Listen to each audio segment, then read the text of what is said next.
Hi and welcome to Lothlorium. Today we're going to show you how to teach your dog to open doors, and this is just part one. What you want to start with is a rag or a tug toy tied around the handle of a cupboard. Make sure the cupboard opens towards the dog so that they can get enough pull to open it. I'm using a high value reinforcer here. I'm using pasta baked off with some tomato sauce, which is one of Floyd's favourites. And what I'm doing is teaching him that if he touches the rag tied to the handle, I will click and reinforce. I then gradually raise criteria on that, and if he mouths, licks the rag, then I'll click and reinforce. And if he pulls the rag, which is exactly what we're wanting, I'll click and reinforce. But you start at the lowest possible criteria first, which would just be targeting the rag. The reason that we use a rag or a piece of rope on the handle is you want to make it perfectly clear to the dog that if the rag or the rope is not present, then opening the door will not gain reinforcement. This prevents your dog from then opening kitchen cupboards and helping themselves. It's just future troubleshooting. So he's got quite good at that, at pulling it. And what I've now done is I've moved the bowl of pasta to the inside of the cupboard.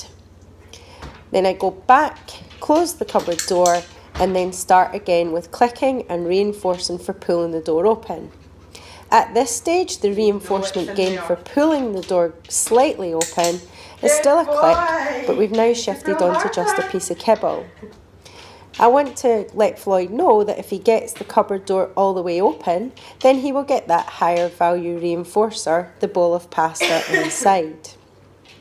Again, make sure there's nothing inside your cupboards that your dog can help themselves to while you're doing this. It's essential that you just take your time. It could take you a few days or even a few weeks to build this behaviour up. It's really worth doing, and you want to make sure that it's with their mouths only, not with their paws, so you don't get scratches all over your door.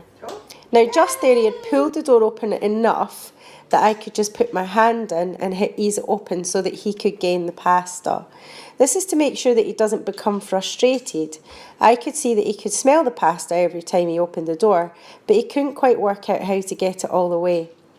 It's essential that we work together, and if I can make it easy for the dog, then so be it, so I will. So he got his bits of pasta, and then we reset and shut the door again, and we repeat.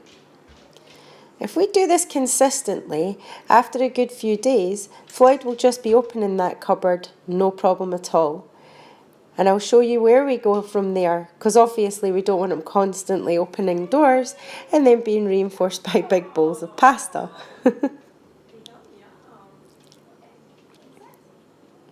There he goes, he's such a good boy. And he managed to make me drop the bowl. Okay, off you go and enjoy doing this. And why would we do this? I actually train these behaviours for some animals that we use for service training, so for service dogs. Happy training.